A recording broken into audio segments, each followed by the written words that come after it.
অনেকেই বলেন যে তোমাদের আর কি কাজ, তোমরা যারা শহরে থাকো তোমাদের আর কি কাজ। আজকে মূলত তাদের উদ্দেশ্যে আমি কিছু বলবো যে ভাইরে, তোমরা যারা এই কথাগুলো বলো তারা একটু চিন্তা করো যে তোমরাও যেভাবে রান্না করো আমরাও সেম একইভাবে রান্না করি। রান্নার কিন্তু কোনো ডিফারেন্ট কিছু নাই।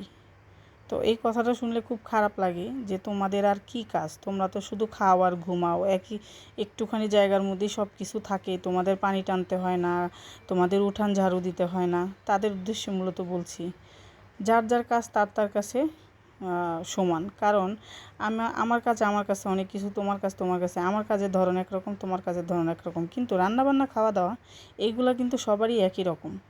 তো যাই হোক, হ্যালো এভরিওয়ান, আসসালামু আলাইকুম। সবাই কেমন আছেন?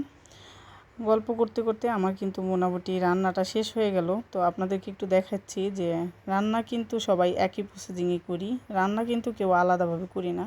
সবাই বলে শুধু যে তোমাদের আর কি কাজ। তো তাদেরকেই দেখাচ্ছি যে দেখেন, আমরা কিন্তু রান্না করেই খাই, এমন না সারাদিন শুয়ে বসে খাই। আপনাদের যে ধারণা, এটা একদম ভুল।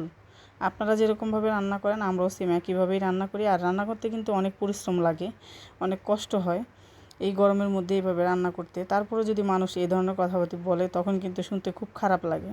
তো যাই হোক, তাদের আর কিছু বলবো না। তাদের কাছে একটাই কথা যে যার যার কাজ তার তার কাছে অনেক কিছু। তো এই যে দেখেন, আজকে দুপুরে আমি সিম্পলের উপরে একটু রান্না করে ফেললাম। এখানে ভেন্ডি ভাজি, মাছ ভাজা আর হচ্ছে একটু সালাদ করেছিলাম। তো আজকে দুপুরে আমার রান্নাবান্না খাওয়া দাওয়া মোটামুটি কমপ্লিট।